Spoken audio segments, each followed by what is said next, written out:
Hey, what's up, you guys? It's Savannah, and today we are going to be doing an updated tour of my peaceful meadow. This is one of my favorite biomes in Dreamlight Valley, and I have taken a lot of inspiration from Alice in Wonderland, as well as Tinkerbell's Pixie Hollow for this build, so I hope you guys enjoy. We are right at the base of the plaza, just at the entrance to the peaceful meadow, and I wanted to use a lot of color for this project, so it's a bit of a rainbow down here in the peaceful meadow. Definitely lots of spring touches with all the florals. So right in the heart of the peaceful meadow is where I ended up placing my wishing well. This is a really nice central location for the villagers to hang around, and having the well here is really convenient. I ended up adding in all of these Rapunzel floating lanterns throughout this little area around the well just for a dream snap, and I ended up actually really liking it, so they actually ended up staying. Behind the well on either side, I ended up placing two houses. So on the left we have the Fairy Blossom, which is actually my main house in Dreamlight Valley. I adore it so much. And then to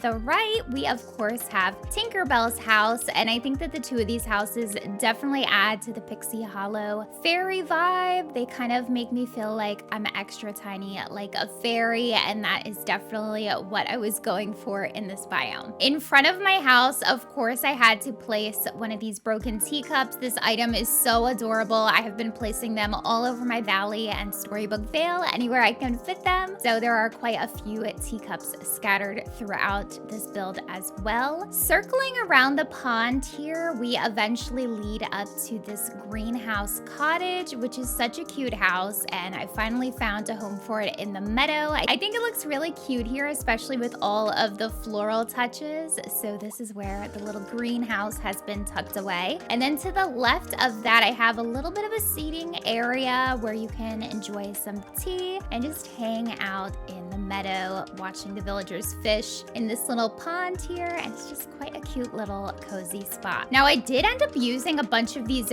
big cluster mushroom items from Storybook Vale, but not to worry, you can actually walk all along the pond here. As you can see, Anna is demoing, so we can walk right along here, even though there's technically not path. By the way, I do have a video decorating the meadow and talking all about how you can make your valley feel really cozy, and I also have a video fully explaining how I like to decorate my paths in this way. When I decorate, there's actually not a lot of furniture placed outside, but I do really focus on how my paths look. So if you're interested, definitely check out those videos on my channel. So continuing on to the right side of the peaceful meadow, we of course have Tinkerbell's house. I really hope that Tinkerbell is added in as a character in this game. I think it would be so fun to have her. So to the right in front of her house, I ended up making a little bit of a tinkering station for Tink. So we have the Lion King crafting table right outside of this gazebo,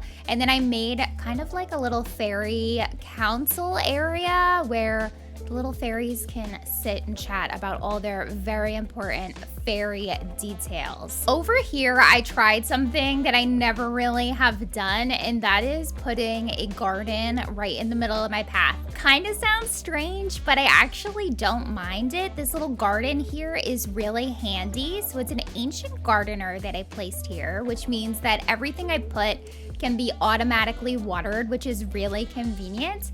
And this is an area where I typically like to drop all of those random seeds that you pick up as you are cleaning up your valley.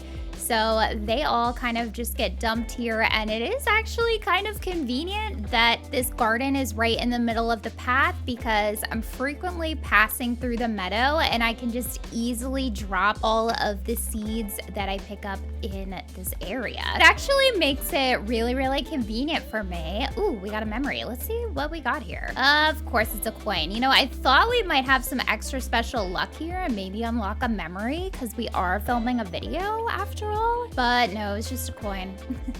Sadly. So next to my ancient gardener, I actually placed Wally's garden. In this area, again, is super functional. I spend a lot of time in the meadow. It's one of my favorite biomes. So I want to have all the things in here, right? I want to have a crafting station. I want to have places to plant things. I want to have cooking stations. And I want to have storage, of course. So that's kind of what this whole hub is. So we have Wally's garden. And then just in front of that, I ended up putting Goofy's stall, which I customized. And I think that this version of the stall looks really cute over here in the meadow. Right outside of the garden, I placed a few of these storage chests. So this chest has a spot to drop all of the things that I pick up in the meadow. So things like the herbs as well as all of the flowers. The chest on the left has a bunch of veggies. So we can actually drop in these veggies we just picked up. And this is really handy for the 2 gardens that I have nearby. I have really been trying to restock a bunch of my veggies because I've been doing a lot of cooking, and certain veggies I tend to always run out of, like lettuce, onions, and tomatoes. So having that there is really handy. So of course we have Wally's little garden here, which I've been trying to be good and constantly pick up all of the veggies here and save them. And then behind the little pond here, as well as the garden, we have a cooking station. So here I ended up placing Tiana's cooking stove, which I think is really pretty in the meadow. It kind of blends in. I would have liked to have put it under this gazebo, but I don't think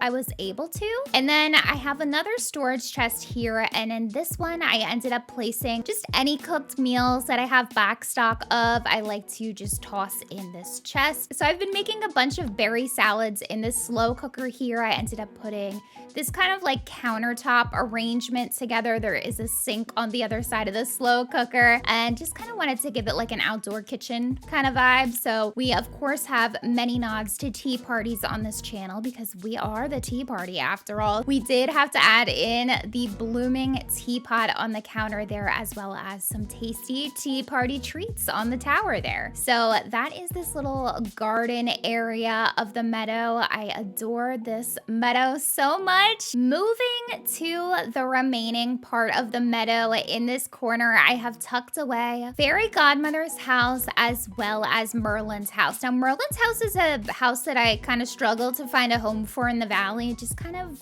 doesn't match with a lot of the other homes. So I thought that because he's magical, he would love to live in a magical meadow. And I think a lot of us ship Fairy Godmother and Merlin. So I wanted them to be cute little neighbors over here and catch them hanging out all the time. So I ended up putting them together in the meadow and just kind of filling up the space right next to the glade that can be a little bit tricky to decorate. So that is this little section here. And then I guess the only last part I really haven't shown you is this little path that just loops on back to the staircase. And then I did add in a bunch of my cherry trees. All the cherry trees actually have been moved into the meadow. So this is my peaceful meadow. What do you guys think? My favorite time of day in this meadow is probably like golden hour, just when the sun starts to set. Sometimes I get questions about how the overhead of these biomes look. So here is how my peaceful meadow is looking. If you're interested in maybe laying out your path in a similar way. I did use a lot of trees in this area, so it might be a little bit tricky, but trees do make everything better if you ask me. And then over here is where we have Fairy Godmother and Merlin. So that about wraps up the tour of the peaceful meadow. I hope that this video has been enjoyable for you guys to watch, and I hope this inspires you to decorate your valley. Thank you guys so much for watching, and I'll see you guys in the next one. Bye!